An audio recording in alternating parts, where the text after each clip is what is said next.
Buenas tardes. Disculpen los problemas técnicos. Bien, en esta segunda sesión de las 25ª Jornadas de Historia de Zafra y el Estado de Feria nos acompaña el profesor doctor don José Roda Peña, catedrático de Historia del Arte en la Universidad de Sevilla. En su trayectoria universitaria, el doctor Roda Peña se ha especializado en el campo de la historia de la escultura y del retablo sevillanos desde el siglo XVI hasta nuestros días, destacando los trabajos dedicados a la imaginería barroca del siglo XVII y en concreto a la figura y obra de Pedro Roldán, del que, sin lugar a dudas, es el máximo especialista actual. Si bien sus estudios han abarcado espacios de investigación más amplios, pues se doctoró en 1993 con la tesis sobre las hermandades sacramentales y el arte eucarístico en Sevilla. Resultado de esta inquietud investigadora han sido sus 12 libros publicados y más de 2 centenas y media entre capítulos en libros colectivos, artículos en revistas, comunicaciones o ponencias en congresos. Entre toda esta inmensa producción publicada, más de una veintena de estudios ha dedicado a la vida y obra del escultor Pedro Roldán. De entre ellos queremos destacar su obra Pedro Roldán, escultor, 1624-1699, que publica en 2012 en la colección Ars Hispánica de la editorial Arcolibros. Ya entonces parecía improbable decir algo nuevo sobre Pedro Roldán, pero un analista de la monografía consideraba que ésta ofrecía una mirada renovada e inteligente con nuevas aportaciones que dibujan con nitidez el alcance de la figura de este artista. Una obra que demuestra el profundo conocimiento del ambiente social y artístico del barroco sevillano, de los mecenas y patronos o de las devociones locales que hacen del doctor Roda Peña el indiscutible especialista en la obra roldanesca. Fruto de sus estudios es el comisariado de la exposición de idéntico título, Pedro Roldán, escultor, 1624-1699, que con motivo del 4º centenario del nacimiento del escultor se celebró en el Museo de Bellas Artes de Sevilla del 24 de noviembre del pasado año 2023 al 10 de marzo de este año. Fue la primera exposición monográfica sobre el escultor, en la que Roda Peña nos propuso una visión actualizada y rigurosa de la producción de Pedro Roldán a través de una selección de sus obras más representativas. Se expusieron 44 obras, 36 de Pedro Roldán y 2 de su hija Luisa Roldán, conocida como la Roldana. El resto eran varios lienzos, documentos y un grabado que nos acercaban a la vida y entorno del escultor y su producción. La mayoría de las imágenes seleccionadas por Roda Peña estaban rigurosamente documentadas y su exhibición en la misma sala ofreció una oportunidad para conocer los rasgos artísticos de Roldán y la evolución de su creación escultórica. La presencia de esculturas barrocas sevillanas en Zafra y la atribución reciente de una de ellas a Pedro Roldán, publicada en el número 33 de la revista Laboratorio de Arte, correspondiente a 2021, nos animó a ponernos en contacto con el doctor Roda Peña para escuchar su autorizada opinión al respecto. Y hoy queremos agradecer su deferencia por haber aceptado acudir a estas jornadas de historia para ofrecernos su disertación sobre el escultor Pedro Roldán y su posible huella artística en Zafra. Gracias, doctor Roda Peña, y tiene usted la palabra.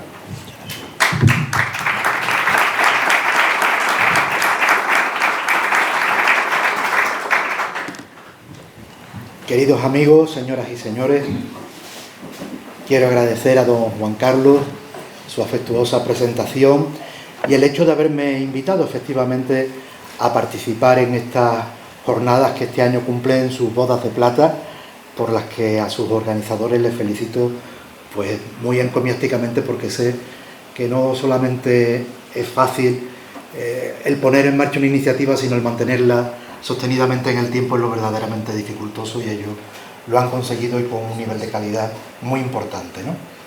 Efectivamente nos congrega la figura de Pedro Roldán, de quien estamos celebrando pues el 4º centenario de su nacimiento. Él es la personalidad más relevante del panorama escultórico sevillano de la segunda mitad del siglo XVII y una de las figuras estelares de la escultura barroca española, como así lo ha venido reconociendo la historiografía especializada desde aquel pionero apunte biográfico que le dedicara en 1724 el conocido pintor y tratadista Antonio Palomino en su Parnaso español pintoresco laureado, donde declaraba, entre otros extremos, que Pedro Roldán era natural y vecino de la ciudad de Sevilla y de muy ilustre familia. Fue eminente escultor, pintor y arquitecto, y el primero que hizo las cabezas de los niños con graciosa compostura de pelo. Y asimismo en todo lo demás fue superior su habilidad. Murió no solo con créditos de eminente artífice, sino de venerable varón por su eximia virtud y buen ejemplo.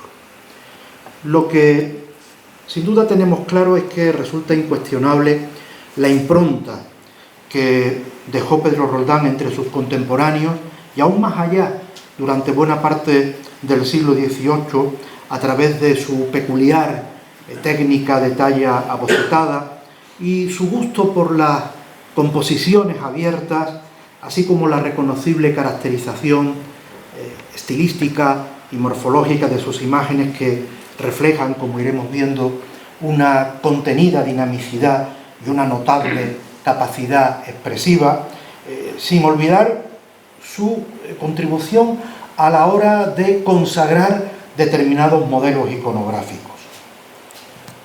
Pedro Roldán fue el escultor sevillano de su generación que gozó de un mayor prestigio y de una mayor proyección de cara al exterior, como lo prueba que sus creaciones escultóricas, mayoritariamente de temática religiosa y esculpidas fundamentalmente en madera policromada, pero también en yeso y en piedra, pues ya en vida del propio artista fueran requeridas desde múltiples localidades, no solamente andaluzas, sino de la Baja Extremadura, del País Vasco e incluso del archipiélago canario, a través de un amplísimo abanico de clientes que van desde los cabildos eclesiásticos y civiles, el alto y el bajo clero, y un sinfín de personas particulares que se podían permitir el estatus económico suficiente como para poder tener una escultura del maestro.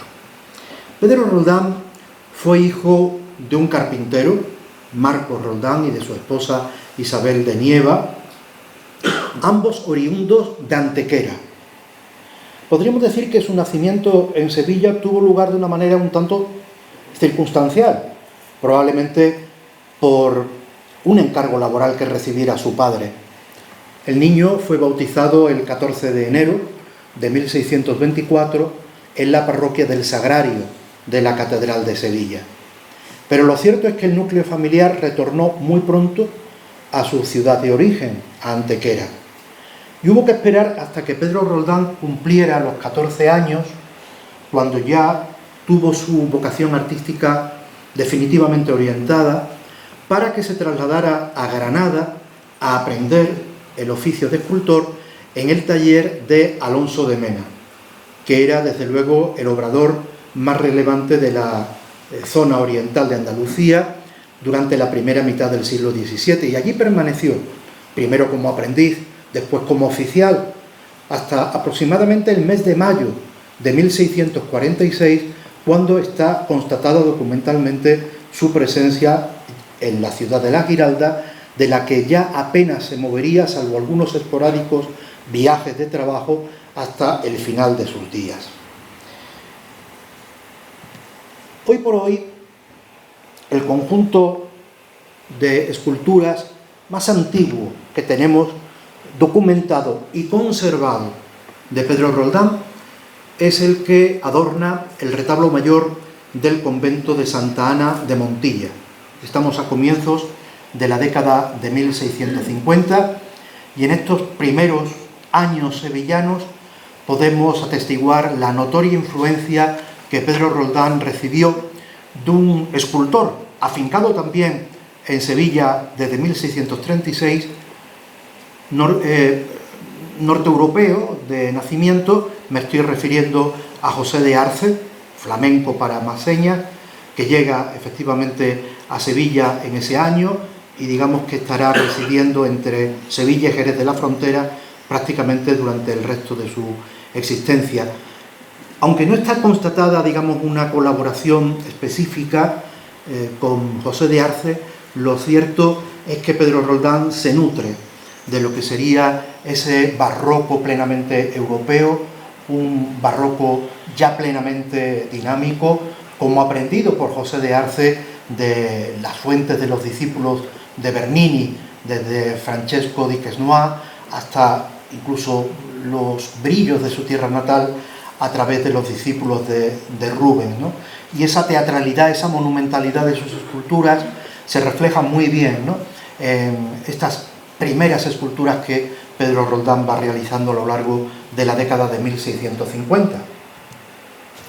Está perfectamente constatado que entre 1664 y 1672 Pedro Roldán acudía asiduamente a la Academia de Dibujo y de Pintura que habían fundado en 1660 en la Casa Lonja de Sevilla, sede del actual Archivo General de Indias, pues pintores tan famosos como Herrera el Mozo, Juan de Valdés Leal o Bartolomé Esteban Murillo. Naturalmente, Pedro Roldán acude allí pues para dibujar, para modelar del natural y para, lógicamente, entablar una red de relaciones laborales con los más distinguidos artistas de su generación.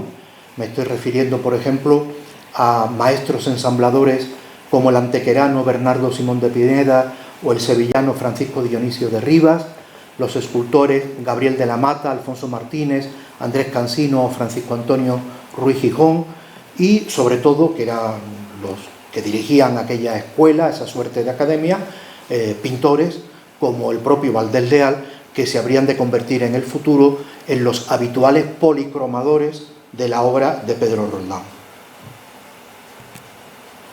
Durante estos años, y en relación con este mismo círculo de artistas, se van a fraguar algunos de los hitos más importantes de su vida laboral, que habrían de reportarle pues una gran fama para la posteridad, como sería el caso de sus esculturas para el retablo de lo que fue la capilla de la Nación Vizcaína en el desaparecido convento Casagrande de San Francisco, un retablo que en 1840, después de la desamortización, se instalaría en el presbiterio de la parroquia del Sagrario de la Catedral de Sevilla, retablo que, por cierto, no sé si lo habrán leído en los medios de comunicación, se encuentra en estos días en periodo de restauración y que estamos viendo a nuestra izquierda, una ensambladura de Francisco Dionisio de Rivas con esculturas de Pedro Roldán y policromía de Valdés Leal, y a la derecha esa obra cumbre de la retablística barroca española, que es el retablo mayor de la iglesia del Señor San Jorge del Hospital de la Santa Caridad,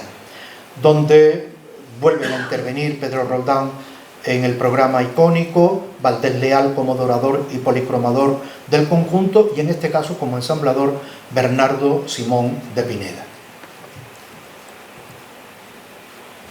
A partir de 1675, Pedro Roldán inicia una serie de viajes y de estancias por distintas localidades andaluzas con objeto de poder contratar y, en su caso, de poder realizar in situ pues la realización de una serie de relevantes encargos, como lo demuestra la naturaleza de su clientela.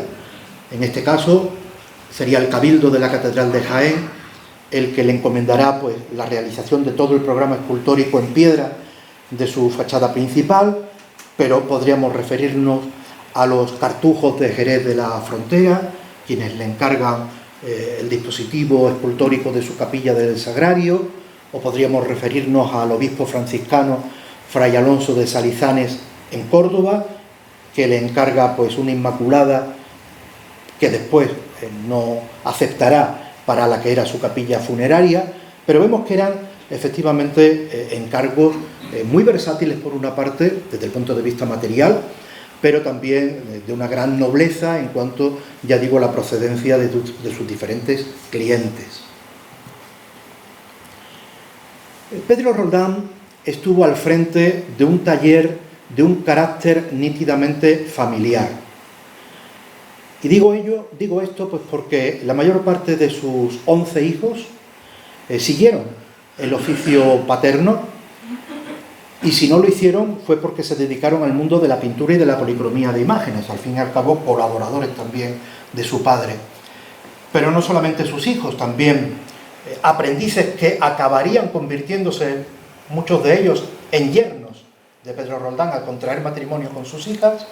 Lógicamente van creando pues una solidez en el taller al que se añaden pues figuras como sobrinos de Pedro Roldán, incluso su nieto, conocido de todos ustedes, Pedro Duque Cornejo, se va a formar en su infancia, en su adolescencia, en el taller de su abuelo, ¿no?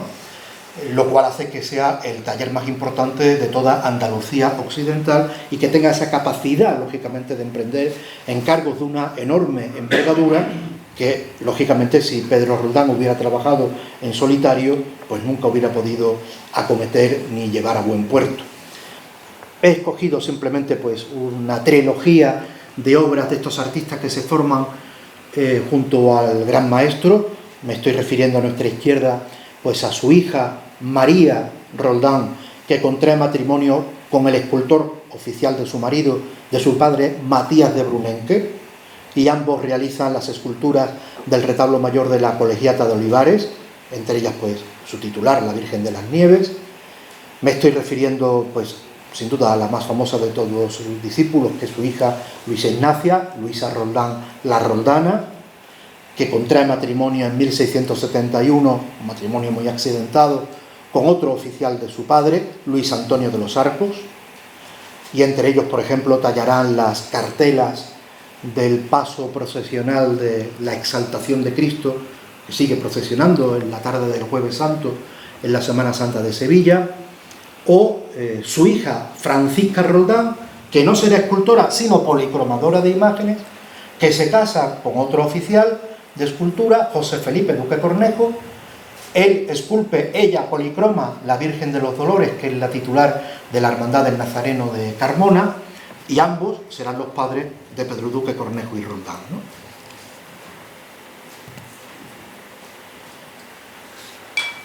En septiembre de 1689, cuando Pedro Roldán ya tenía cumplidos los 65 años, cae gravemente enfermo y realiza testamento pensando que no podría superar aquella dolencia.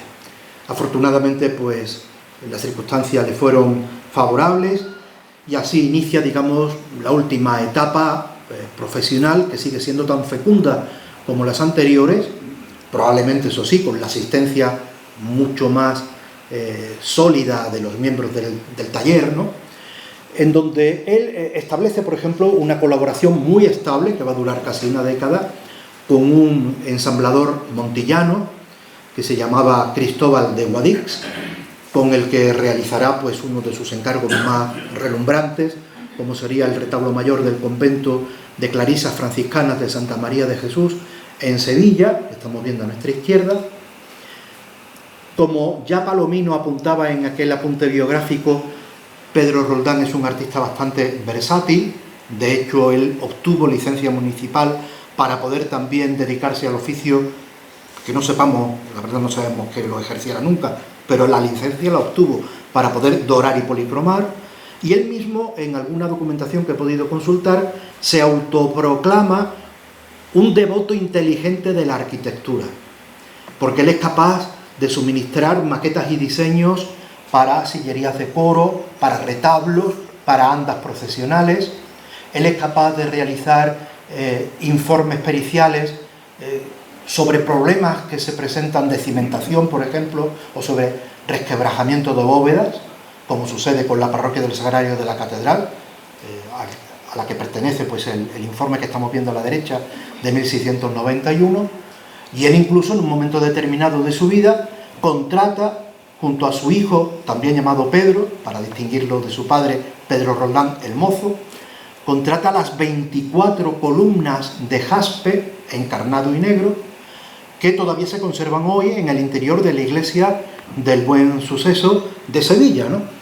Todo eso efectivamente lo acredita pues junto a otros personajes, ¿no?, tan ilustres como Alonso Cano, como Sebastián de Herrera Barnuevo, como otras grandes personalidades del barroco español, como un artista total, ¿no? En este sentido de que es capaz de dominar y de controlar pues prácticamente no solamente los oficios relacionados con el mundo de la madera, sino también pues estos otros mundos artísticos, ¿no?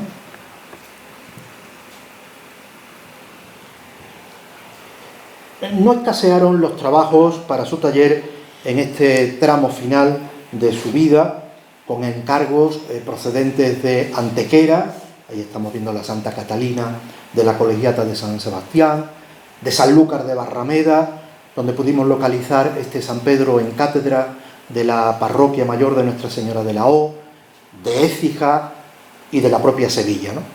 En este sentido me gustaría destacar un programa figurativo de extraordinaria importancia que él realiza tanto en piedra como en madera policromada, con motivo de la reconstrucción que se produce de lo que hoy es la parroquia de Santa María Magdalena de Sevilla y que en aquellos momentos era la iglesia del antiguo convento dominico de San Pablo el Real.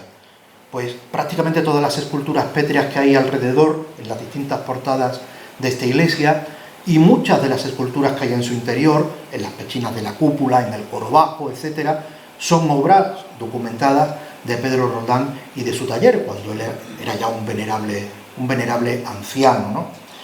De hecho, Pedro Roldán murió a los 75 años de edad, siendo enterrado pues, el 4 de agosto de 1699 en la parroquia de San Marcos de Sevilla, en la bóveda de enterramiento que tenían los cofrades, y él lo era, de la Virgen del Rosario, una hermandad de gloria todavía subsistente en la ciudad, aunque trasladada de sede.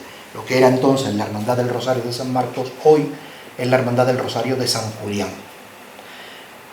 Bueno, a continuación, una vez que hemos hecho esta introducción, este panorama general sobre la figura, la personalidad artística de Pedro Roldán, vamos a seleccionar un grupo sobre todo de imágenes que podríamos calificar de devoción. Imágenes de devoción fundamentalmente realizadas, todas ellas en madera policromada, con esa finalidad persuasiva de conmover al espectador, al fiel creyente, para mover su alma a la conversión. Esculturas que han sido perfectamente trabajadas en sus 360 grados, es decir, no son simplemente, aunque puedan estar, esculturas de retablos, donde Pedro Roldán hacía juegos malabares con la economía de medios para dejar los dorsos planos, para no policromar aquellas zonas que no se veían, para desbastar y no rematar lo que era la talla de aquellos huecos no visibles a simple vista. No, en este caso son esculturas, como digo, de un gran empeño, desde el punto de vista del encargo, también de lo que sería el presupuesto, ¿no? Presupuesto alto en todos estos casos, los que vamos a seleccionar para complementar un poco la visión del artista, ¿no? Procurando seguir pues, una cierta secuencia cronológica. Y para eso comenzamos con unos encargos tempranos de su carrera. Los dos se fechan en 1657, son estas interpretaciones simultáneas que él realiza de San Miguel Arcángel, el príncipe de las milicias celestiales. Los dos presentan lógicamente pues ciertas afinidades desde el punto de vista iconográfico, pero también algunas sustantivas variantes, ¿no? El que estamos viendo a nuestra izquierda es el que encargó la Hermandad de las Ánimas Benditas de la parroquia de San Vicente de Sevilla, tal como aparece reflejado en un acta capitular de finales de 1656, un encargo en el que tuvo mucho que ver el mayordomo de aquella cofradía, puesto que mantenía una amistad personal con Pedro Roldán. Me estoy refiriendo al dorador y policromador Gaspar de Rivas, hermano del escultor Felipe de Rivas y del ensamblador Francisco Dionisio de Rivas. De hecho, sospechamos, aunque no está constatado, que fuese Gaspar de Rivas quien policromara originalmente la escultura. Digo originalmente porque después de su restauración reciente en el Instituto Andaluz del Patrimonio Histórico se ha comprobado como la escultura está completamente repintada en el siglo XIX, prácticamente sin haber dejado testigos de lo que sería su policromía original. Pedro Roldán ha interpretado, como parece lo propio al ser titular de una cofradía de ánimas, al arcángel San Miguel como psicopompo, como pesador de las almas de la persona que comparece ante el juicio final. Por eso uno de sus atributos es una balanza en donde cada platillo está pesando los vicios y las virtudes que harán que en función de su equilibrio o de su desequilibrio, pues la persona vaya al cielo, vaya al infierno o al purgatorio, que sería casi lo usual, y una espada flamígera con la que está abatiendo al demonio que siempre yace a sus pies, en este caso con un aspecto antropomórfico, ¿no? Vemos cómo Pedro Roldán es un gran conocedor de las fuentes visuales, de estampas, fundamentalmente italianas, pero también alemanas y flamencas, y en este caso, pues probablemente tuvo conocimiento directo de ese grabado de Johann Sadeler del año 1591, donde aparece justamente pues San Miguel Arcángel de esta guisa, ¿no? Como también lo vemos en el titular de la parroquia de San Miguel de Marchena. En este caso no sabemos muy bien quién fue el cliente. Sospechamos que no fuera la fábrica parroquial, porque hemos vaciado los libros de fábrica, hemos vaciado los inventarios de la parroquia y no aparece absolutamente nada, ¿no?, referido a lo que es el encargo. El contrato que se conserva en el archivo de protocolos notariales de Sevilla, curiosamente se hace mención, ¿no?, a una persona particular que lo encarga, pero no dice en condición de qué. No sabemos si sería a lo mejor cofrade también de las ánimas benditas de esta parroquia de San Miguel. Lo cierto es que frente al tamaño académico, aproximadamente 1,20, 1,30, que tiene la de la ciudad de Sevilla, la de Marchena es una escultura mucho más monumental, que prácticamente alcanza los 2 metros de altura, ¿no? También se restauró con motivo de la exposición esta del Museo de Bellas Artes y se pudo comprobar cómo había sido repolicromado 3 veces, conservándose la policromía más reciente de mediados del siglo XVIII, que era de gran calidad y no se quisieron asumir riesgo de intentar recuperar ninguna policromía subyacente, ¿no? A título de curiosidad, cuando se bajó el San Miguel para la exposición, pues pude comprobar cómo la espada de plata estaba punzonada por un platero cordobés de comienzos del siglo XIX, Diego de Vega, y también pude comprobar cómo ese elemento que actualmente está sirviendo como de escudo a San Miguel no es tal, sino que es, no sé si aquí le denomináis igual, un medallón de pertiguero, lo que se denominaba también el muñidor de la hermandad. En Sevilla es muy usual que en los cortejos de acólitos en Semana Santa pues salga una persona vestida con un ropón largo y con este tipo de medallón de plata en el pecho, ¿no? Pues un medallón de ese tipo es el que está utilizando a manera de escudo el San Miguel de Marchena. Este San Juan Evangelista, cotitular de la Hermandad de Jesús Nazareno del puerto de Santa María, es hoy por hoy la única imagen documentada de vestir y con carácter procesional que tiene Pedro Roldán. Después veremos cómo tiene, digamos, atribuidas bastantes más, pero fehacientemente documentadas solo esta. Y se pudo comprobar este extremo cuando fue restaurado en 1993 en el taller del profesor sevillano Juan Manuel Miñarro, y al desensamblar su candelero original aparecieron en su interior esas 2 tablillas que ustedes ven proyectadas en pantalla y que nos ofrecen una información preciosa a propósito de la autoría de la obra, porque allí se expresa como Pedro Roldán es el autor, pero es que además deja constancia del año de ejecución, 1662, e incluso el detalle de su domicilio en aquel momento. Pone que vivía en la calle de la Muela, que efectivamente está comprobado que allí tenía su taller, ¿no?, en aquellos momentos. La calle de la Muela, en la que hoy se rotula en Sevilla como calle O'Donnell, que pertenecía y pertenece a la feligresía de Santa María Magdalena. Bueno, pues nos encontramos con este San Juan, que tiene únicamente como imagen de candelero talladas únicamente las partes visibles, ¿no?, la cabeza, ambas manos y los pies, que permanecen en su estado original. El resto pues era un maniquí apenas desbastado, apenas anatomizado, y realmente pues el busto, la cabeza, es la que focaliza, podríamos decir, la atención del espectador por ese carácter dialogante, comunicativo, que muestra, no en balde, forma grupo con una Virgen dolorosa con la que procesiona bajo palio en la madrugada del Viernes Santo, ¿no?, en el puerto de Santa María.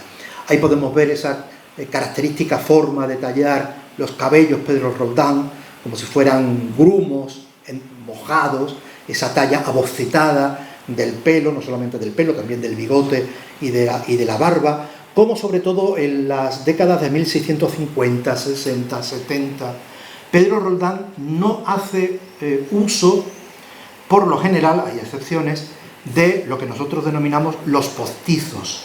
No emplea ojos de cristal, no emplea lágrimas vítreas, no emplea pestañas de pelo natural, sino que los ojos están pintados sobre la propia madera, las cejas están peleteadas a punta de pincel, las lágrimas, el policromador de turno las simula con un reguero pintado y un empaste de yeso superior en lo que sería la gota acuosa propiamente dicha, ¿no?, de tal manera que observamos en su integridad escultórica, sin ningún tipo de simulación, lo que serían estas obras de Roldán. Antes me refería a la importante labor desplegada por Pedro Roldán a la hora de consagrar, no digo de crear, de consagrar determinados modelos iconográficos. Sería, por ejemplo, el caso de San José con el Niño Jesús. Esta escultura que estamos viendo en el centro de la pantalla y que desde siempre es propiedad del Cabildo Metropolitano, en cuyo tesoro se expone, realmente representó una revolución en el panorama escultórico sevillano con respecto a lo que había venido siendo la tradicional interpretación del Padre terrenal, del Niño, puesto que la escultura sevillana, tanto por parte de Martínez Montañés, de Juan de Mesa, de Francisco de Ocampo, los grandes maestros de la primera mitad del siglo XVII, habían representado a San José como conductor, guiando al Niño Jesús de la mano, en actitud itinerante los dos. Él, efectivamente, nos coloca ante este revulsivo donde San José acuna entre sus brazos tiernamente al pequeño Jesús. Y tuvo tal éxito, digamos, esta iconografía, que durante generaciones se vino repitiendo sin más, no solamente en el caso de la escultura, sino también en el caso de la pintura, ¿no? Ahí tenemos la confrontación de lo que sería la imagen del San José de Roldán con una obra de un discípulo directo de Murillo, Francisco Meneses Osorio, que 20 años después de haberse realizado la escultura, 1684, pues realiza esta versión bidimensional, pero prácticamente calcada, incluso en la composición de los paños, ¿no?, y por supuesto en la actitud de ambas figuras, de San José y del niño. Hay una diferencia. El niño de Roldán es un niño risueño, bien despierto, juguetón. Sin embargo, el de Meneses Osorio está plácidamente dormido y está llevando pues una diminuta crucecilla de madera en su mano, ¿no?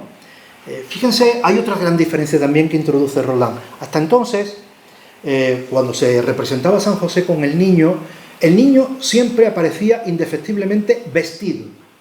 Sin embargo, Roldán plantea el colocarlo en brazos de su padre desnudo íntegramente. Eso sí, no apoyándose directamente sobre los antebrazos o sobre las palmas de las manos, sino sobre un blanco pañal, que además, podríamos decir, tiene un fuerte componente simbólico. Ese blanco pañal sería casi como el trasunto del corporal sobre el que el sacerdote deposita la hostia consagrada tras el momento de la consagración en cada celebración de la Eucaristía, de la Santa Misa, ¿no? Pedro Roldán es el inventor de esta iconografía, pues con toda seguridad no. Hay precedentes incluso en el mundo italiano. He querido poner esta pintura de Guido Reni del primer tercio del siglo XVII, anterior por consiguiente a la escultura roldanesca, que ya está interpretando a San José de esta manera, ¿no? Pedro Roldán pues pudo haber tenido conocimiento, por ejemplo, pues de algún dibujo, de algún grabado que reprodujera pues esta manera, ¿no?, de conducirse, pero lo cierto es que a él se le debe, no hay que tampoco quitarle el mérito, ¿no?, de introducir, al menos en el caso de la escultura sevillana, pues esta nueva iconografía que tanto éxito tuvo. Además, esta escultura tiene un atractivo suplementario, y es que aquí podemos constatar la primera colaboración artística entre Pedro Roldán y Valdés Leal. Efectivamente, se conserva el contrato de lo que sería la policromía y el estofado de Valdés Leal sobre esta escultura. También, tanto la escultura como la policromía, en 1664.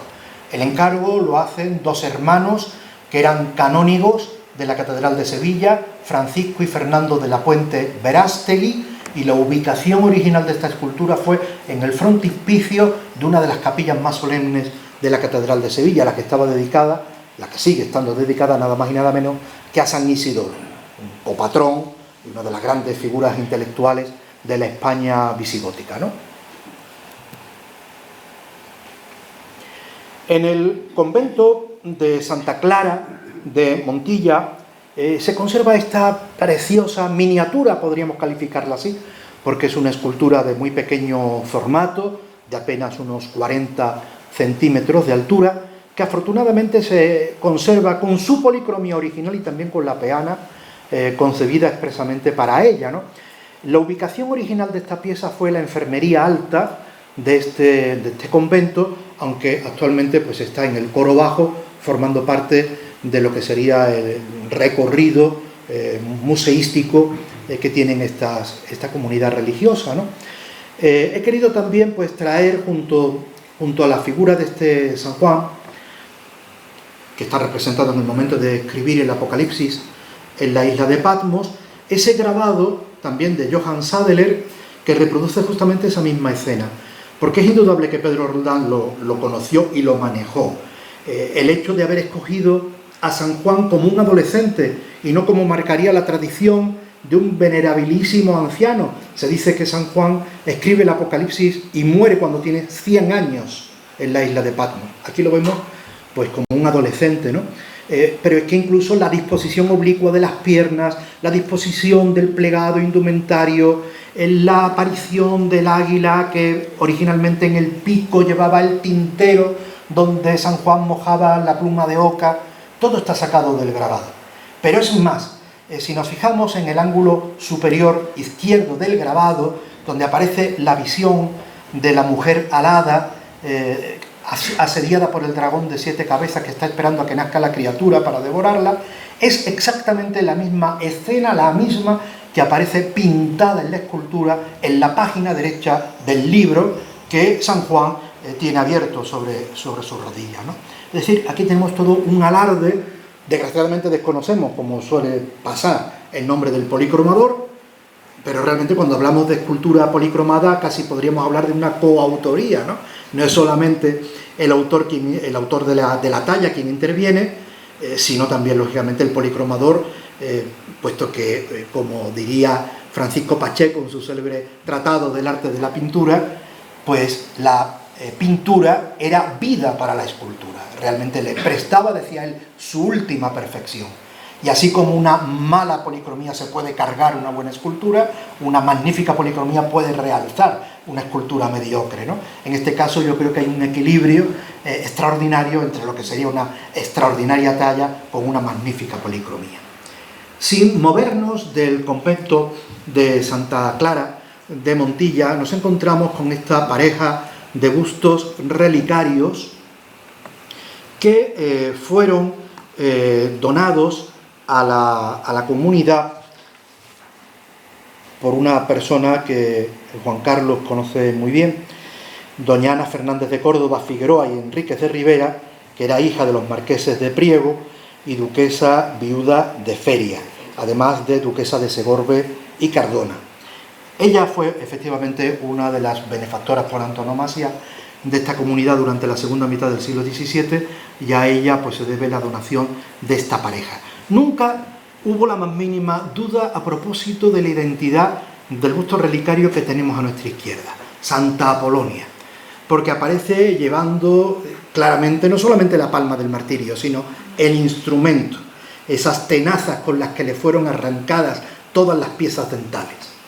Sin embargo, sí que ha habido una gran confusión a lo largo de los años a propósito del busto de la derecha, puesto que cualquier guía que se pueda consultar de Montilla, la tradición oral, las propias monjas, pues afirmaban reiteradamente de que se trataba de Santa Cecilia, la patrona de la música, quizás por presentar la herida sangrante de su cuello, puesto que ella murió degollada, ¿no?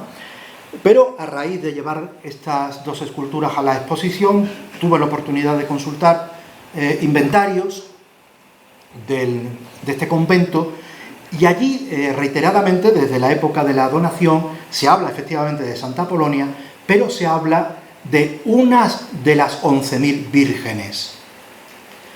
Bueno, todos conocéis la historia, me imagino, de Santa Úrsula y las 11.000 vírgenes que fueron martirizadas en masa en la ciudad alemana de Colonia, cuando aquella tremenda procesión fue atacada por los hunos, de tal manera que, bueno, claro, si hablamos de 11.000 vírgenes, os podéis imaginar que hay reliquias de esas 11.000 vírgenes por todas las catedrales, monasterios, colegiatas que os podéis imaginar, ¿no?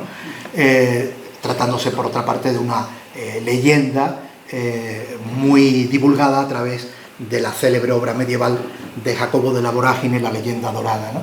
El hecho es que otra persona, que también conocéis aquí mejor que yo, pues el conde de Feria, Pedro Fernández de Córdoba y Figueroa, que era uno de los miembros del séquito de Carlos V, en 1531 está en Colonia y se trae a España una serie de reliquias, tres de las cuales, 3 cráneos, los regala al monasterio de Santa Clara de Montilla.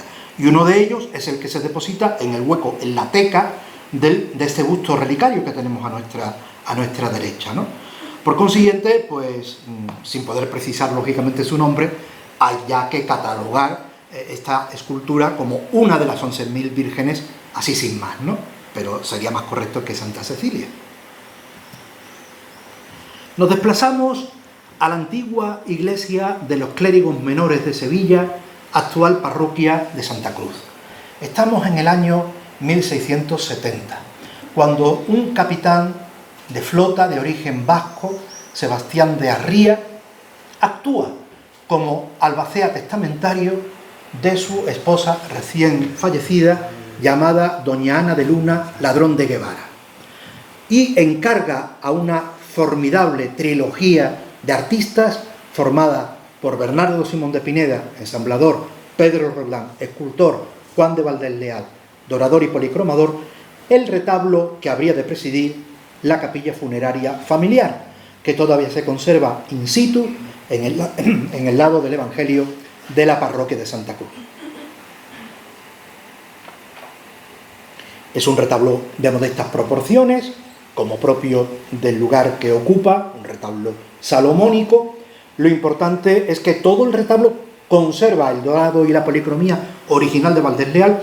Incluso Valdés Leal es el que pinta la portezuela del sagrario, que representa a un niño Jesús que sostiene una cruz sobre sus hombros. Y Pedro Roldán no solamente esculpe el grupo principal, sino todas las cabezas de querubines que aparecen repartidas poblando este retablo. Claro, el hecho de escoger la figura de Santa Ana Maestra responde a que era la patrona onomástica de doña Ana de Luna, del Ladrón de Guevara. Pedro Roldán trabaja en un único bloque de madera, un único bloque lignario, este grupo dándole pues una composición piramidal.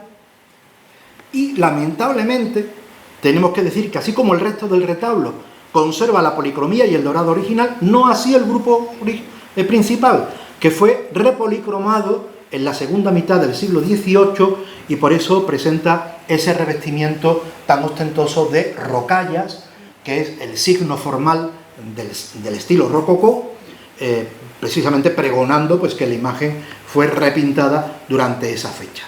Las dos figuras pues, están muy armoniosamente compenetradas desde un punto de vista psicológico, funcionan muy bien, ¿no? Este tema de la educación de la Virgen, donde María pues, está aprendiendo las primeras nociones, ¿no?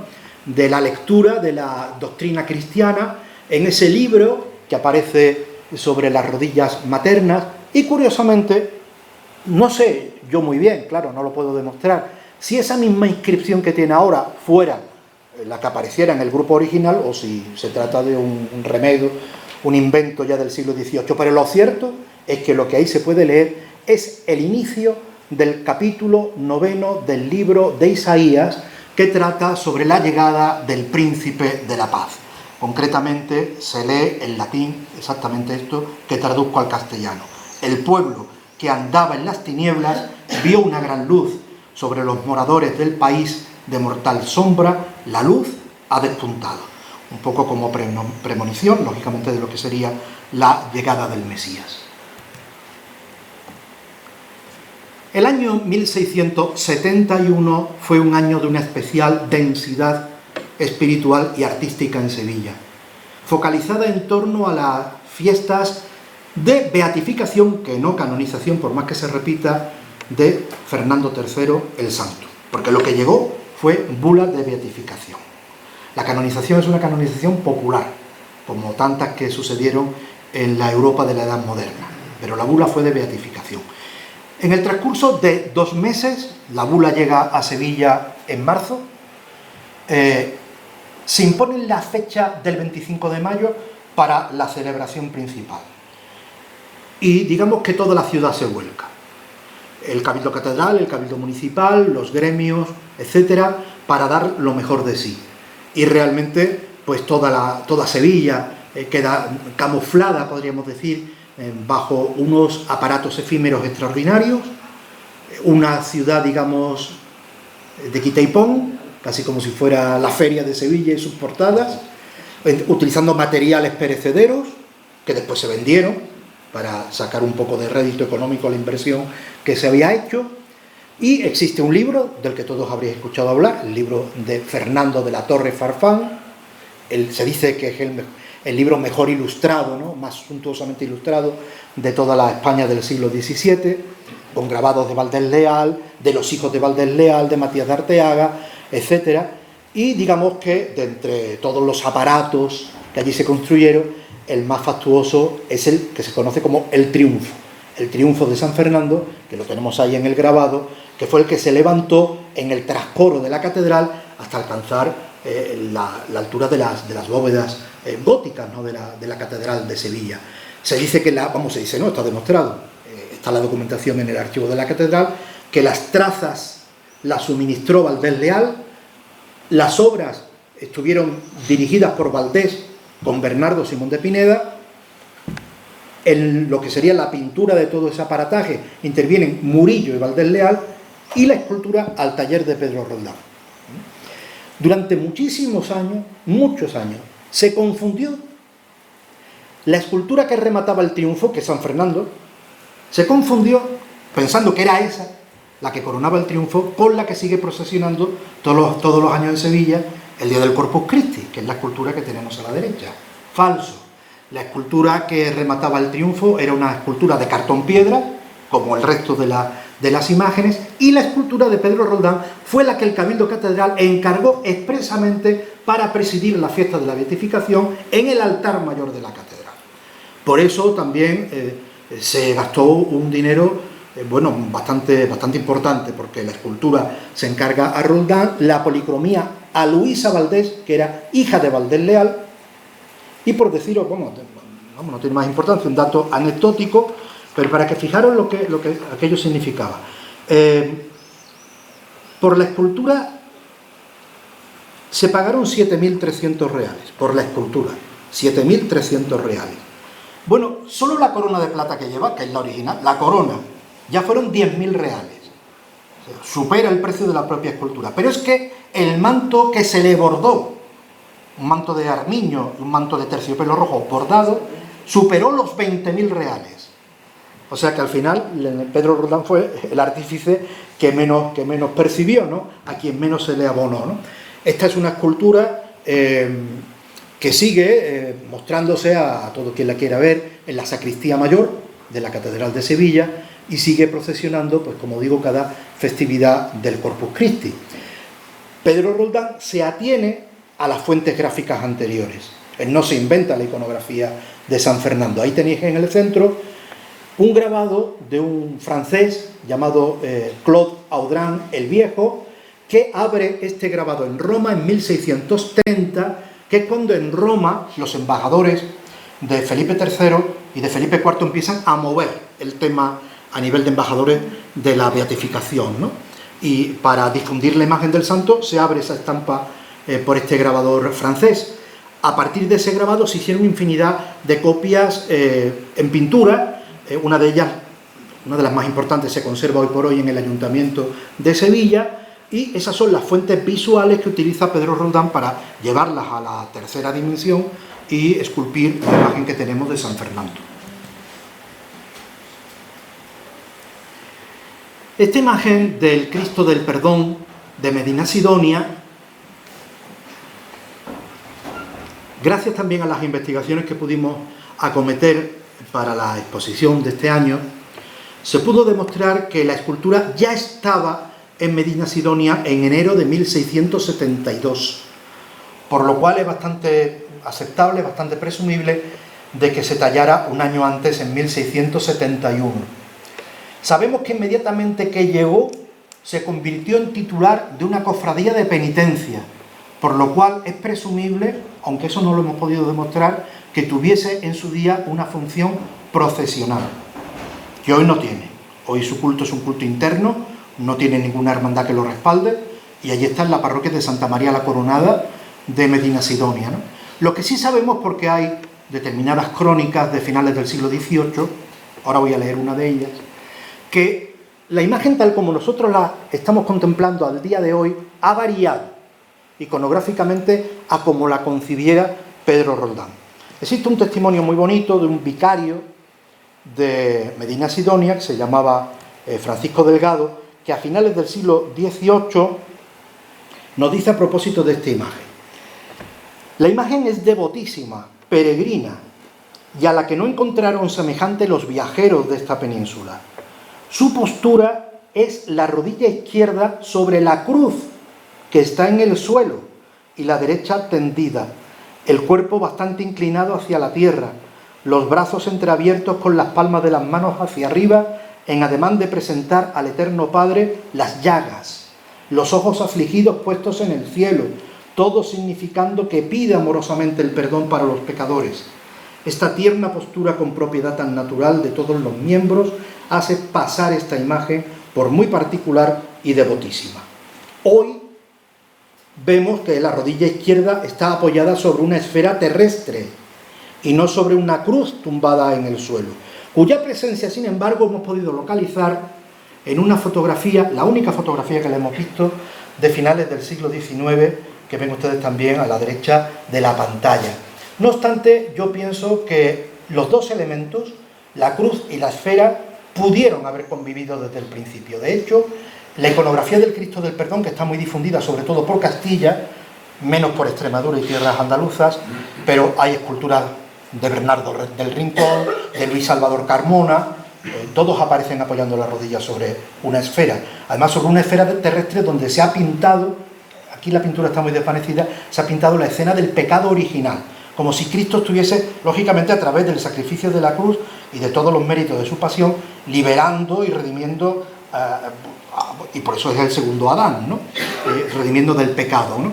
De ahí que venga muy bien esa iconografía, ¿no? Claro, aquí no se está reproduciendo ningún momento específico de la pasión, no hay ningún evangelista canónico que nos hable de este tema. Es un Cristo que hay que, por consiguiente, que entender en clave alegórica, en clave mística. Es un Cristo que ha trascendido las fronteras de la muerte para rogar a Dios el perdón de la humanidad.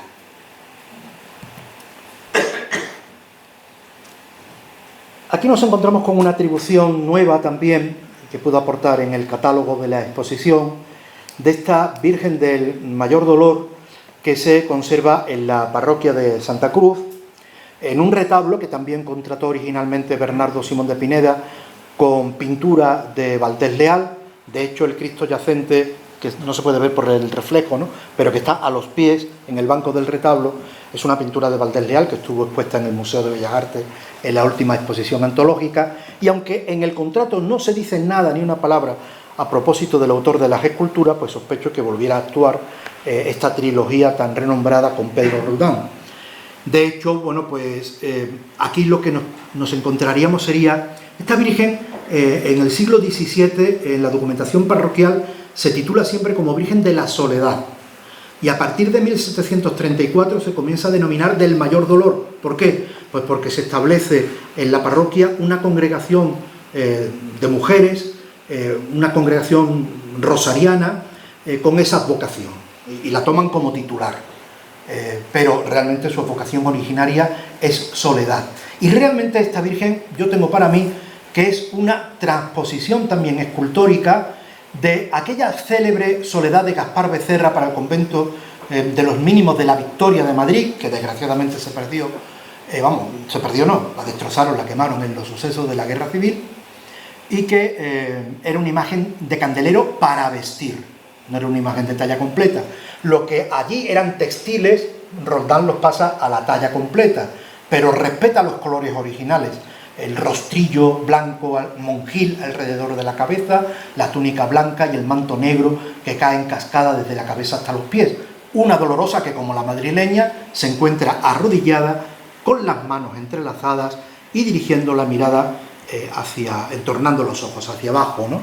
Hay determinados puntos de conexión entre esta Virgen con otras dolorosas autentificadas de Pedro Roldán, como la de la Piedad, ¿no?, del Sagrario de la Catedral de Sevilla. Podríamos haber proyectado otras más, ¿no?, pero de hecho se trata, ya digo, que de una atribución, pero creo que bien fundamentada, a la gubia de Pedro Roldán. Ya sabemos también el extraordinario legado de Pedro Roldán para el Hospital de la Santa Caridad, cuando esa hermandad estaba dirigida por don Miguel Mañara y Vicentelo de Leca como hermano mayor, ¿no?, que es quien da el impulso definitivo a lo que sería la construcción de la iglesia actual y su exorno por parte de los mejores artistas del momento. Si conocéis la Iglesia de la Caridad, allí podremos ver los murillos que nos robaron los franceses, los Valdés Leal, los retablos de Bernardo Simón de Pineda y las esculturas de Pedro Roldán. Además del retablo mayor que antes proyectábamos, quizás la figura más devota, más elocuente, sea este Santo Cristo de la Caridad, que ya el primer biógrafo de don Miguel Mañara, el jesuita Juan de Cárdenas, nos dice que es una escultura que Miguel Mañara inspiró directamente la manera de representarla a Pedro Roldán. Es otro momento que no corresponde, digamos, a ningún pasaje concreto de la Pasión. Muchas veces he encontrado publicado que se trata de un ex homo, para nada que ver con ese tipo de escena, ¿no? Este no es el pretorio de Pilato. Cristo ya ha llegado a la cima del Calvario, ha sido despojado de sus vestiduras, y son los momentos previos a la crucifixión, cuando él aparece hincado de rodillas, anudadas sus muñecas y el cuello por una ruda soga que se encuentra tallada en la propia madera, y él ruega oración al Eterno Padre, ¿no? Es una de las esculturas más realistas, dramáticas, incluso podríamos decir en tono patético, que realiza Pedro Roldán a lo largo de su carrera. Aquí la policromía, que sí que está documentada como de Valdés Leal, juega un papel verdaderamente coprotagonista, porque no hay mejor manera de representar lo que serían las laceraciones, las huellas tanatológicas de la Pasión, e incluso Pedro Roldán, para incidir más en ese cruel naturalismo, retalla lo que serían las heridas de los codos, de las rodillas, de los hombros, de tal manera que nos encontramos como la carne desgarrada. Realmente es el efecto que se produce, ¿no? Nosotros, a pesar de lo que nos dice Juan de Cárdenas, claro, tenemos que reflexionar muy bien a propósito del origen de este modelo iconográfico, porque Granada, la tierra donde se formó artísticamente Pedro Roldán, y Antequera, la ciudad que le vio crecer, ya tenían ejemplos anteriores de este mismo modelo. He querido traer dos ejemplos nada más. Uno de los célebres hermanos García, artistas que sobre todo trabajaban la terracota, el barro cocido y policromado, en el tránsito de los siglos XVI y XVII, que nos dejan miniaturas como esta, miniaturas de unos 20 centímetros de altura. Esta que estáis viendo arriba procede de la clausura del monasterio de las Descalzas Reales de Madrid. Y el Cristo que está abajo, que sin embargo es de tamaño natural, es el Cristo de las Penas, que trabaja un maestro llamado Juan Bautista del Castillo, que estaba en plena actividad cuando Pedro Roldán tenía 10, 12, 14 años, antes de marcharse a Granada, que realiza este mismo modelo que estamos contemplando. Por consiguiente, hay una serie de antecedentes, por más que Mañara lo introdujera, digamos, en el tema, ¿no? Esta es una de las clásicas atribuciones a Pedro Roldán de imaginería procesional, que no está documentada, pero que lógicamente pues un análisis detenido desde el punto de vista técnico, desde el punto de vista contextual, nos permite el que podamos decir que se trata de una atribución muy bien fundada. Me refiero al misterio procesional de la Quinta Angustia de Sevilla, que sale en la tarde-noche del Jueves Santo desde la parroquia de Santa María Magdalena.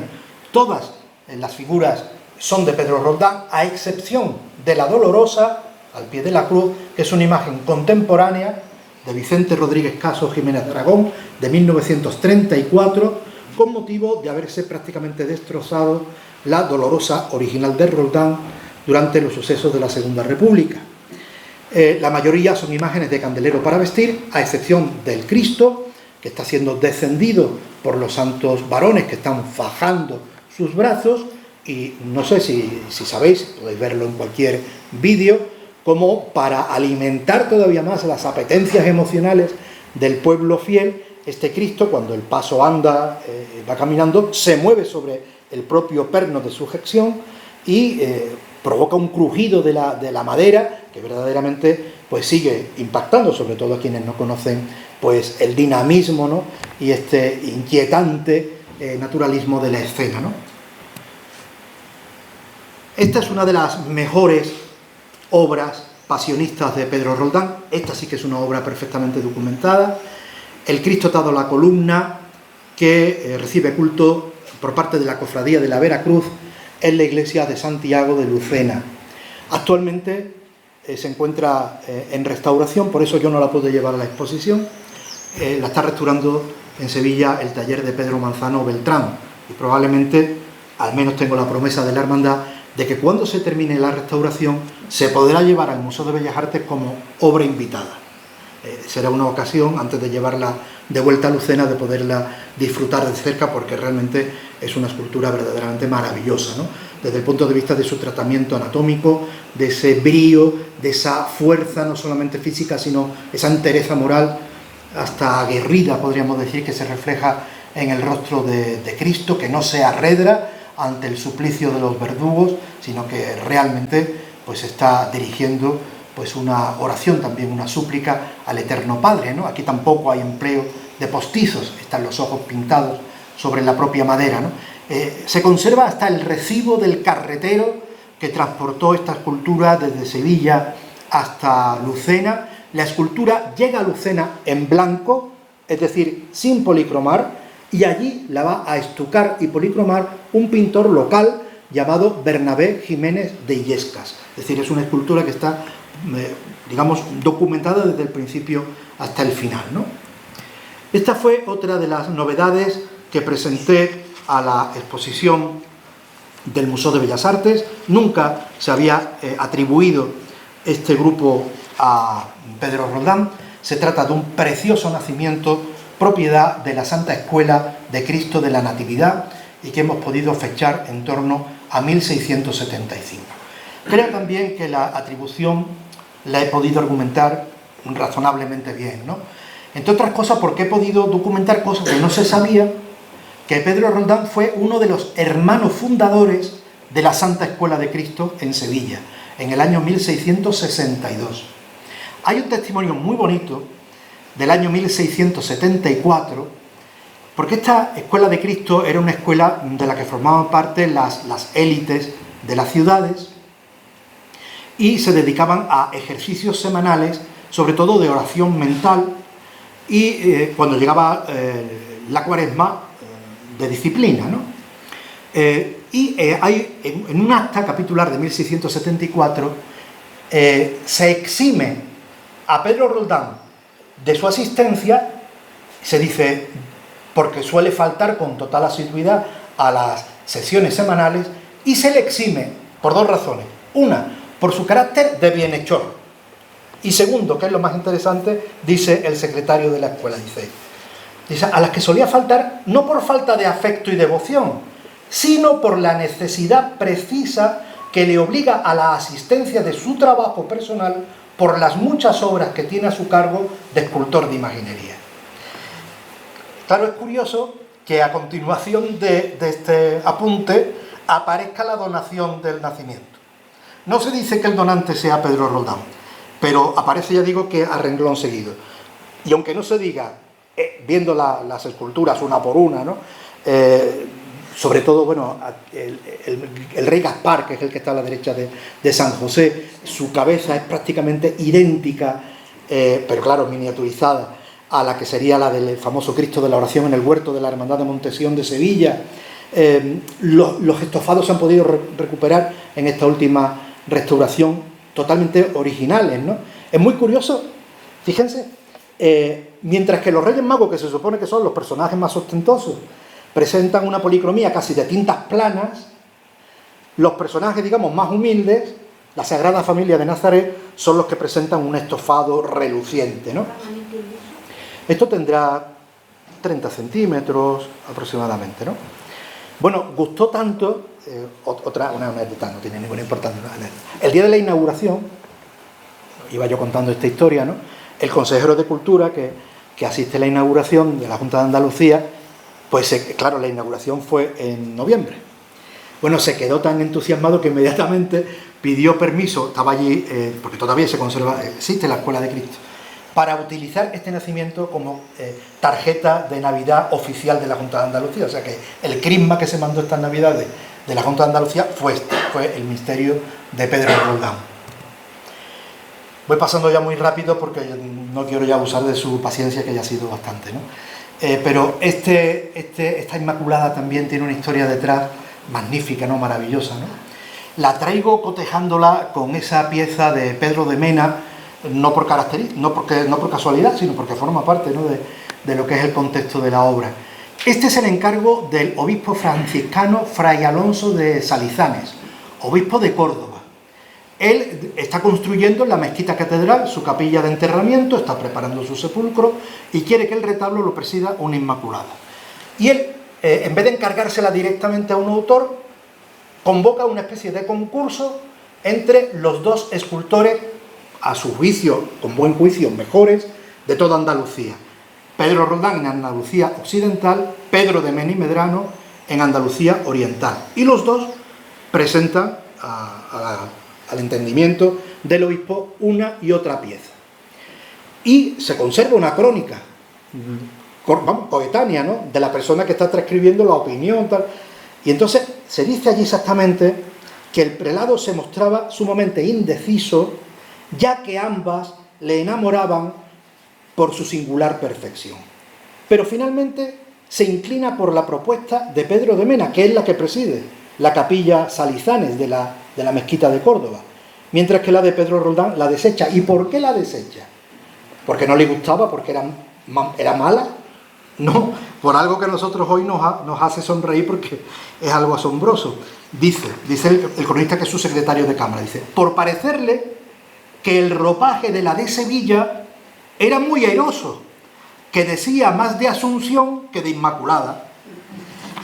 Y claro, ante el riesgo de posible confusión entre los fieles, pensando en que en vez de una Inmaculada, que es lo que él quería, fuese una Inmaculada arrebatada por los ángeles hacia el cielo, se queda con la Inmaculada de Pedro de Mena, que es mucho más estática, mucho más embarada, mucho más hierática, y no, digamos, yo creo que la propuesta más innovadora desde el punto de vista de lo berninesco, en la vanguardia, digamos, de lo barroco, es la de Pedro Roldán, indudablemente, ¿no?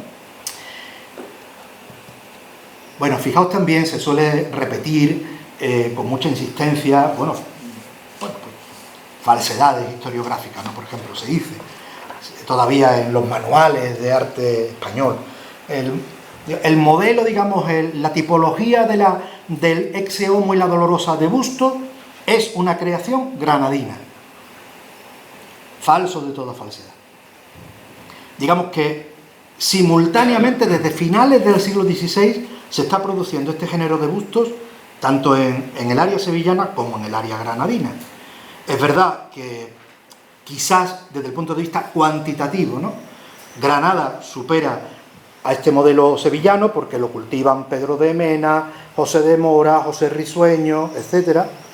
Y en Sevilla, bueno, pues se conserva una serie muy extensa de finales del siglo XVI de Gaspar Núñez Delgado, y ya en el siglo XVII comienza a decaer, pero la cultiva Pedro Roldán.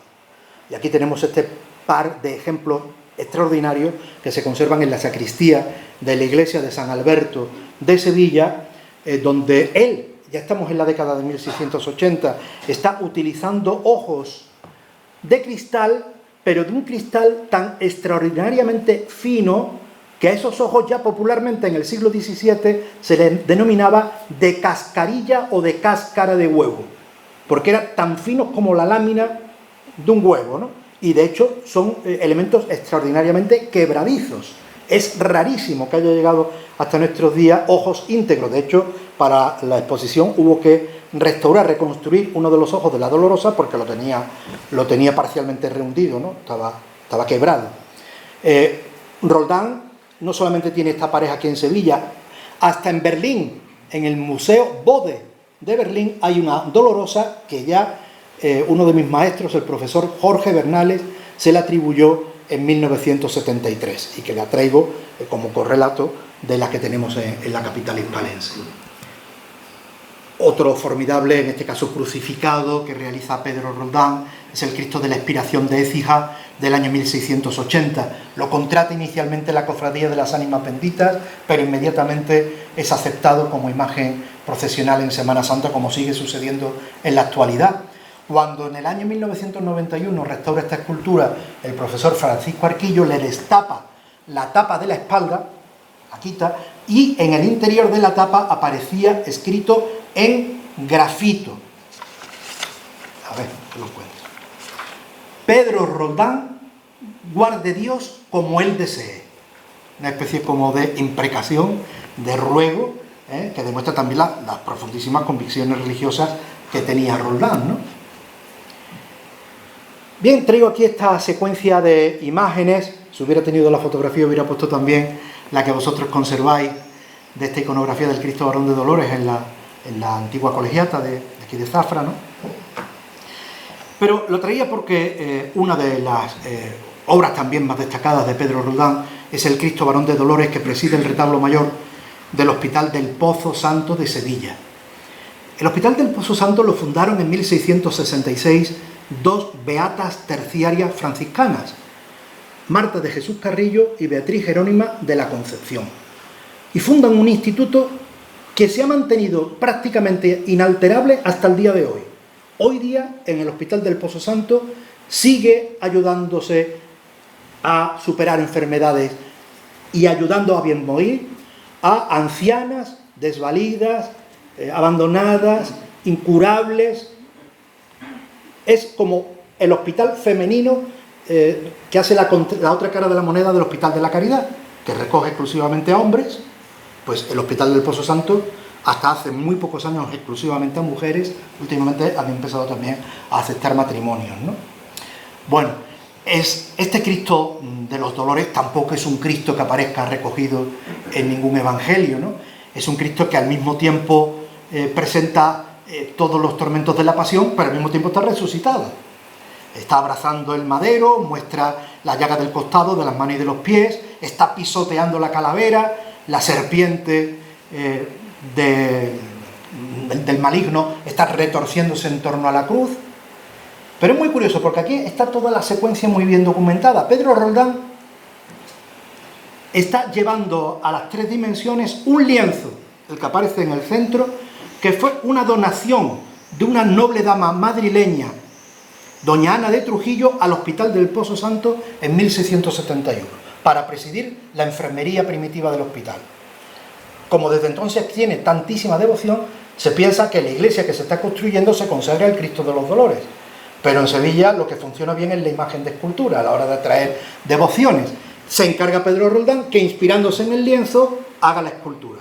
Pero es que el anónimo pintor madrileño, que es el que realiza el lienzo, se está inspirando al mismo tiempo en una escultura, que es el Cristo de los Dolores de la capilla de la Venerable Orden Tercera de Madrid, obra del escultor Domingo de la Rioja en 1643. Autor que pocos años antes, en 1635, había realizado el alfa de toda esta serie iconográfica, que es el Cristo de la Victoria del convento de Agustinas Recoletas de Serradilla, en la provincia de Cáceres. O sea, esta es la vida de las imágenes, ¿no? Domingo de la Rioja empieza transcribiendo lo que eran grabados, sobre todo de Alberto Durero, de Lucas Cranas el Viejo. De ahí pasa a la pintura y de la pintura llega a Sevilla y se convierte también en escultura sevillana, ¿no? Aquí tenemos este San Juan Bautista, que se ha recuperado también para la exposición. Este San Juan se creía perdido completamente. De hecho, desde 1950 no se le había vuelto a citar, se creía desaparecido. Con motivo de estar preparando la exposición, al visitar la parroquia de San Juan Bautista de Écija, el párroco, bueno, oye, entra en este almacén, que ahí tenemos unos trastes. Bueno, pues allí estaba la escultura que en su momento presidió el retablo mayor, destrozada. Se tuvo que restaurar a este efecto, se recuperó la posición original del brazo derecho, señalando al cordero rampante, y me paro en ese detalle, el cordero rampante. Esto también es una cierta novedad en el caso de Roldán, porque cuando Montañés, Mesa, los escultores sevillanos de principios del XVII representan a San Juan Bautista, lo hacen llevando al cordero o apoyado sobre un libro en la mano derecha o tendido a los pies. Pero, ¿de dónde saca Pedro Roldán esta postura? Pues de su maestro, José de Arce, que la había cultivado en esa escultura que hoy está en la Catedral de Jerez, pero que procede de la Cartuja de Jerez, donde vemos que tiene esa misma posición, ¿no? En el año 2004 se subastó en Londres esta esculturita que vemos aquí a la derecha de San Juan Bautista, como obra, creo que certeramente, de Pedro Roldán, que es todavía más cercana, ¿no?, a la obra de José de Arce, por la posición alzada de su brazo derecho y por la propia posición del cordero. Hasta ahora, el único niño Jesús exento que podemos caracterizar como más nítidamente de Pedro Roldán es este niño Jesús que los carmelitas descalzos del Santo Ángel de Sevilla apodan como el galán, ¿no?, por su apostura, por su belleza, ¿no? En el museo lo podemos ver, pues, con ese aparato de textiles, la cruz de plata, las potencias, a la exposición, para que se pudiera ver en su integridad escultórica. Lo pudimos mostrar íntegramente desnudo, y yo creo que es interesante en la talla, ¿no? También el mismo interés tiene la peana. La peana es la original, y a mí siempre me pareció como un trozo extraído de un retablo, ¿no?, de Bernardo Simón de Pineda o de Francisco Dionisio de Rivas, dorado y espectacularmente policromado, con esos tonos verdes, azules y carmines que estamos viendo ahí, ¿no? Otra escultura perfectamente documentada de Pedro Roldán es el Nazareno de la O, titular de la cofradía que sale de la calle Castilla, pues cada tarde del Viernes Santo, llevando esa espectacular cruz de carey y plata, que está documentada como una obra del año 1731, con carey mexicano pero con manufactura sevillana, ¿no? Es una obra que fue muy maltrecha también en 1936 y que tuvo que ser restaurada y recompuesta prácticamente por Antonio Castillo Lastrucci. Llegamos ya prácticamente al final. Tenemos este grupo ya muy tardío de su producción, esta Santa Ana Maestra de aproximadamente 1694. Esta fecha la pudimos obtener porque es la fecha del testamento de una noble dama de origen portugués, doña Ana de Paiva, cuya familia estaba enterrada en el convento del Santo Ángel de Sevilla, y en su testamento del mes de noviembre deja un legado artístico muy potente a los carmelitas, y entre ese legado está este grupo escultórico de la Santa Ana, que se ha conservado con su policromía original y que es una versión tardía de aquel grupo primerizo que había realizado para Santa Cruz. Esta es una de las obras últimas documentadas de Pedro Roldán, esta pareja de San Fernando y de San Pedro, en actitud sedente, sobre lo que vemos en el centro, sobre esas consolas originales talladas por Francisco de Barahona en 1698. Estas esculturas fueron policromadas por el hijo de Valdés Leal, Lucas Valdés. Por consiguiente, la las relaciones familiares y laborales se prolongan, ¿no?, a lo largo de varias generaciones. Y estas podríamos decir que son obras que podríamos calificar como de póstumas de Pedro Roldán. ¿Por qué digo esto? Porque cuando estas esculturas, tanto la Virgen del Patrocinio que vemos a la izquierda como la Santa Bárbara que vemos a la derecha, llegan a su parroquia original, que es la parroquia de Santa Bárbara de Écija, llegan una semana después del fallecimiento de Pedro Roldán. El encargo es anterior, de 1696, pero la consumación del encargo y su traslado a Écija se produce en agosto, pero una semana después del fallecimiento del maestro.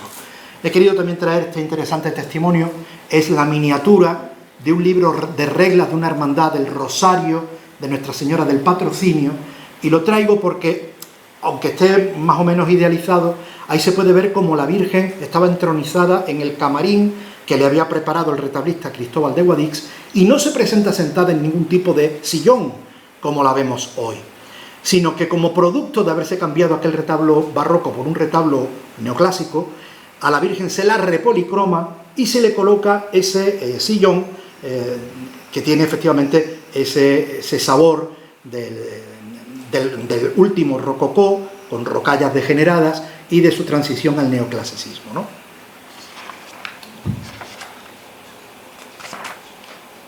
Y la guinda del pastel, claro, vamos a hablar ahora de esta percepción, podríamos decir, de lo que sería la posible huella artística de Pedro Roldán en Zafra. Más concretamente, pues en el monasterio de Santa María del Valle, vulgo de Santa Clara. El pasado año 2021, mi discípulo, Carlos Maura, publicó en las páginas de la revista, como ya se ha dicho, Laboratorio de Arte, una plausible atribución a Pedro Roldán de la imagen de San Francisco de Asís, que se custodia en la clausura de este cenobio, por más señas en su refectorio, tras haber pasado por distintas ubicaciones. A dicha conclusión llegó tras el pertinente análisis de la talla y el apoyo de cierta documentación contextual. Dicho estudio, es curioso, vio la luz apenas unas semanas después de haber sido escogido este San Francisco por los responsables, por Juan Carlos como responsable del Museo de Santa Clara, como pieza del mes de octubre. La revista se publicó en el mes de noviembre, quiero recordar, apareciendo allí catalogada como una escultura de escuela sevillana y fechable durante el último tercio del siglo XVII, lo que indudablemente se corresponde con la realidad, además apuntándose en la ficha explicativa en lo evidente de sus rasgos roldanescos. O sea que Juan Carlos, con muy buen ojo, como ha demostrado en tantísimas ocasiones, ya percibió, ¿no?, el origen claramente sevillano, su vinculación con el obrador Roldán, que después ya, a las pocas semanas, se certifica en un artículo académico, ¿no?, como el de este discípulo que les digo. Este San Francisco es de un tamaño algo inferior al natural, pues mide aproximadamente 1,40 m de alto. Presenta talladas en madera la cabeza, las manos y los pies, mientras que el hábito está modelado en telas encoladas, siendo este último un añadido incorporado probablemente a finales del siglo XVIII o principios del siglo XIX. Ello conduce a la razonable suposición de que en origen estuviese concebida como una imagen de candelero para vestir.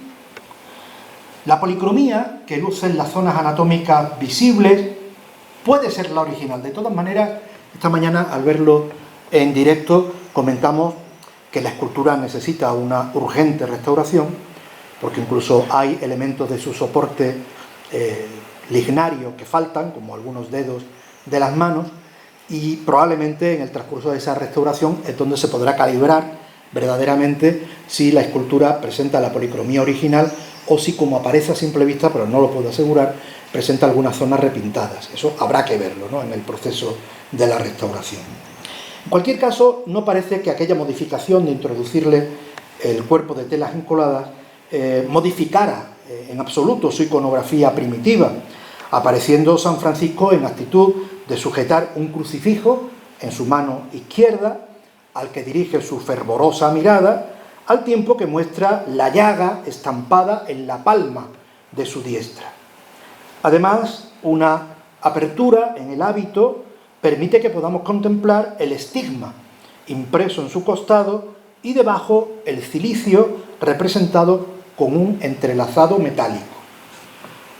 Los ojos, como se pueden ver en estos detalles más cercanos, son de cristal y puede, como hemos visto también anteriormente, que estuviesen incorporados a la mascarilla por el propio autor. Quedan restos de haber contado con pestañas postizas en el borde del párpado superior, estando pintadas, peleteadas a punta de pincel en el párpado inferior. La atribución a Pedro Roldán, como antes indiqué, me parece muy acertada, como se deduce de la técnica de talla y de los rasgos morfológicos y expresivos que presenta la cabeza de este poverello de Asís. En efecto, así parecen confirmarlo las facciones angulosas del rostro, el tratamiento facetado a base de amplios golpes de gubia que configuran los compactos mechones de su cabello, como el propio gesto anhelante del santo, con el ceño suavemente fruncido y la boca entreabierta, permitiendo incluso la visión de ambas hileras de dientes. Hasta finales del siglo pasado, este San Francisco, como se puede ver en la fotografía de la izquierda, recibía culto en una de las hornacinas laterales del retablo mayor de esta iglesia conventual, haciendo pareja con una Santa Clara incorporada, como reza en su peana en 1897, que aún se conserva allí. Este retablo fue contratado en 1670 con el maestro ensamblador extremeño Alonso Rodríguez Lucas. Pero atención, este ensamblador había sido aprendiz en el taller de Blas de Escobar, taller en el que había colaborado Pedro Roldán en la realización de varios retablos, como por ejemplo el retablo mayor del convento de Santa Ana de Montilla, que proyectábamos al principio de la conferencia. Pero es más, el dorado del retablo safrense fue acometido por el sevillano Diego Díaz en 1672, quien algunos años antes, entre 1664 y 1665, había policromado las esculturas que Pedro Roldán contrató con la cofradía del Rosario del convento dominico de San Pablo, conjunto del que únicamente restan hoy los fenomenales arcángeles San Gabriel y San Miguel que lucen en el retablo neoclásico de la capilla sacramental de la parroquia de la Magdalena. Estamos contemplando precisamente la figura extraordinaria del arcángel San Gabriel, policromado por el mismo que dora el retablo mayor del convento de Santa Clara. Claro, todas estas circunstancias pues nos hacen pensar, ¿no?, que efectivamente la atribución a Pedro Roldán es bastante plausible y que pudiéramos centrar su cronología en los años de ejecución del retablo entre 1670 y 1672. Si esto se llegara a demostrar alguna vez como cierto, podríamos considerar este San Francisco de Asís como precedente del modelo que después llevaría a su propio terreno estilístico Luisa Roldán, la Roldana, en esta otra efigie que talló hacia 1684 para el convento de religiosas dominicas de Regina Coeli de Sanlúcar de Barrameda. Creo que también resulta pertinente el ejercicio comparativo con el San Francisco de Asís que se conserva en la colección Granados de Madrid. En este caso se trata de un busto relicario de talla completa, al que se adjudica una cronología algo más temprana, situándose en la década de 1660. Comparte con el de Zafra el giro hacia la izquierda de su cabeza, la intensidad de la mirada y el gesto anhelante de los labios entreabiertos, además de un cierto aire de familia por la peculiar técnica de que hizo gala Roldán en los cortes de gubia. Sin embargo, a diferencia del segedano, no tiene los ojos de material vítreo, sino pintados sobre la propia madera, y el fruncimiento de las cejas es aquí superior, como también la angulosidad de los rasgos faciales. Y por último, quiero también dejar constancia de la impresión no puedo decir otra cosa que impresión visual, pero bueno, el ojo entrenado ya lo tiene uno más o menos, ¿no?, cultivado. La impresión que me produce la visión de la escultura de San Francisco de Asís, que en la actualidad ocupa la hornacina lateral del retablo mayor del convento de Santa Clara. Por consiguiente, es una escultura que sustituye a la que nos ha venido ocupando la atención durante los últimos minutos. Gracias a la información que amablemente me suministró Juan Carlos, consta que esta escultura proviene del extinguido monasterio franciscano de San Benito de Zafra, pasando tras la desamortización de Mendizábal a la iglesia del convento de Clarisas de Santa Marina y posteriormente a la de Santa Clara. En la peana, como él también ha podido transcribir, se puede leer la siguiente inscripción: de limosna, año 1694, Alonso Díaz. Tú tenías la duda si Blanco, pero he podido localizar un síndico del convento Blanco. Y además, con este mismo nombre y apellido, en algunos textos, en algunas crónicas históricas vuestras, aparece este personaje como síndico general, es decir, como administrador del convento de franciscanos, suponemos que el de San Benito, ¿no? En mi modesta opinión, creo que nos encontramos también ante una talla de procedencia sevillana y relacionada con el círculo de Pedro Roldán, al menos en lo que a lo que su expresiva cabeza se refiere, una cabeza provista una vez más de ojos de cristal y en este caso con huellas de haber contado a sí mismo con lágrimas vítreas. El cuerpo es lo que más me despista, porque aparte de unas proporciones muy alargadas que no suele cultivar, la composición tampoco es la normal, ¿no?, que encontramos en su taller. Pero bueno, eso tampoco quiere decir mucho, ¿no?, porque lógicamente también nos queda mucho todavía que aprender de cosas que van apareciendo y en un momento determinado, bueno, pues puede ser también que aquí la mano de algún colaborador esté más presente, ¿no? Hay que tener en cuenta que la fecha, 1694, nos pone, digamos, en alerta en el sentido de que cuadra muy bien con la cronología vital última, ¿no?, de Pedro Roldán. Él fallece justamente un lustro después, en 1699, pero sabemos que durante esa década postrera la mano de obra del taller, por la propia senectud del maestro, es muy potente, ¿no? Y es muy difícil, por consiguiente, discernir lo que pertenece exclusivamente a la mano del maestro y lo que pertenece, lógicamente, a la ejecución material de sus discípulos, ¿no? Aunque, lógicamente, el modelo inicial, el acabado final, pues también le pueda pertenecer. El hecho es que esta puede ser, y ojalá podamos estudiarla con el detenimiento que se merece, ¿no?, pues una manifestación más de esta huella artística dejada por el notable escultor sevillano en esta preciosa, muy noble, ilustre ciudad de Zafra. Muchísimas gracias.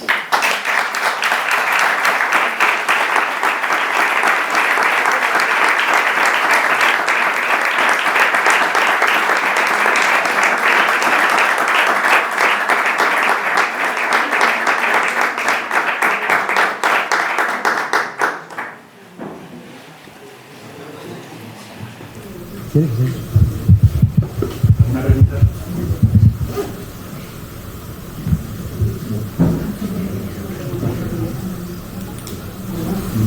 Yo voy a hacer una simple curiosidad. En muchas publicaciones se viene diciendo, bueno, la famosa Macarena, ¿no?, la Virgen sevillana, bueno, todo el mundo considera que es anónima, pero en algunos sitios se afirma solamente que de Roldán la vinculan con la Virgen del retablo de la iglesia del Sagrario de Sevilla. ¿Qué hay que decir? Bueno, lo cierto es que es una imagen. Ahí también tenemos que hablar de documentación de contexto, porque desgraciadamente parte del archivo de la Hermandad de la Macarena pues sufrió un aparatoso incendio a principios del siglo XX y está muy mermado. De todas maneras, en la revista Archivo Hispalense se publicó a principios del siglo XX por un tal Aurelio Álvarez Josué unas cuentas que prácticamente abarcaban toda la segunda mitad del siglo XVII. Ahí lo que se viene a reflejar en esas cuentas es que la Hermandad de la Sentencia y de la Esperanza conoce un momento de importantísima renovación patrimonial durante una serie de mayordomías determinadas que abarcan justamente el tercer cuarto del siglo XVII. Es en ese momento cuando se encarga la nueva figura secundaria del misterio de la sentencia a Cristóbal Pérez. Es el momento que también al Cristo de la sentencia se le repone una cabellera natural cuando la anterior que tenía era de estopa. Pero la verdad es que esas cuentas, que ya digo que abarcan prácticamente toda la segunda mitad del siglo, silencian por completo un encargo de una dolorosa, ¿no? No obstante, desde el punto de vista de su estudio material, físico y técnico, yo he sido el primero que he defendido que se encuentra en la órbita de Pedro Roldán. Me parece enteramente, no me parece que en aquel momento hubiera otro, casi por descarte, casi podríamos decir, ¿no? Claro, teniendo en cuenta que es muy difícil determinar nada a propósito de lo que sería una mascarilla y dos manos. No hay más. Aquí no tenemos para decir que nos parece una composición más o menos acertada, ni un estofado, no, porque no hay nada más que una mascarilla y dos manos, ¿no? La Virgen se restaura por última vez en los años 80 por Francisco Arquillo, y sería urgente y muy necesario el que la Virgen se volviera a restaurar otra vez y aprovechar esa restauración precisamente para realizar pruebas científicas que entonces no se pudieron hacer. Y una de las que últimamente también se viene practicando, es verdad que con arcos cronológicos muy amplios, pero sería importante realizar una prueba de carbono 14, que ha sido determinante, por ejemplo, para averiguar determinados resquicios de la historia material de la otra Esperanza de Sevilla, la Esperanza de Triana, ¿no? Eso sería importante el verlo, ¿no? Yo desde mi punto de vista, pues está en la órbita de Pedro Roldán por esa similitud que tú comentabas con la Virgen del Sagrario, por la Virgen del Mayor Dolor de la parroquia de Santa Cruz.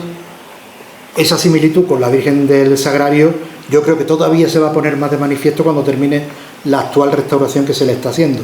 Habréis visto seguramente por Twitter, por medios de comunicación, lo que ha sido casi un descubrimiento que es lo único que se ha terminado de restaurar, la escultura del Cristo que lleva la Virgen sobre el regazo.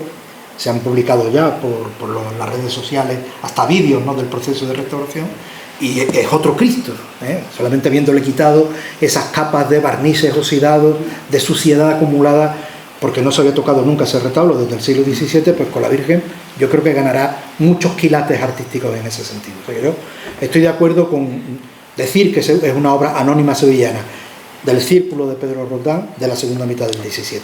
Más creo yo que sería una imprudencia. Y a mí me han enseñado a ser prudente en ese sentido, aunque me quede corto en determinadas ocasiones, ¿no? Esa es mi opinión.